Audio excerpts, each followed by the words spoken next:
the range of this function? To work out the range, it's in standard form. That is not easy to determine what the range is. We need to put it in vertex form. So let's do this quickly. So first of all, we don't need to pull out a factor from the front because it's just x squared at the front. So we need to write this in form x plus d squared plus k. Okay, and if you remember, when you multiply that out, that's x squared plus 2dx plus d squared plus k. So the trick is to do the linear piece first and then the constant piece. So we get the d first and then the k. So 2d has to be equal to 2. That's great. That means that d is equal to 1, 2 divided by 2. That implies that d squared plus k is equal to 1 squared plus k, which is equal to 1 plus k. So we need, what do we need? We need 1 plus k to be equal to, 1 plus k to be equal to 3. Taking away 1 from both sides, this gives you k is equal to, well, 3 minus 1, which is equal to 2.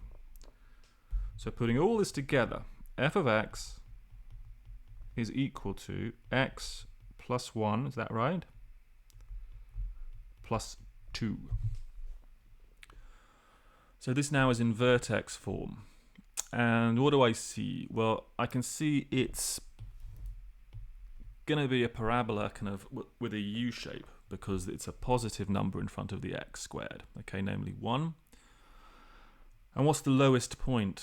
Well, the lowest point is going to correspond to what? It's going to correspond to 2, right? Because the x plus 1 all squared is greater than or equal to 0. So just to draw a little picture, very roughly, if you were to graph this, it would look very roughly like the following. It would look like this. I think dot dot dot dot dot dot.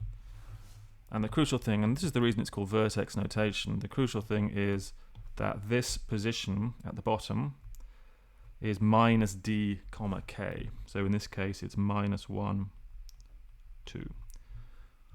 So you can see here what the range is going to be, because it's all stuff bigger than or equal to 2, isn't it, right? Just on the picture you can immediately see it starts at this position and it kind of goes up like this, dot dot dot.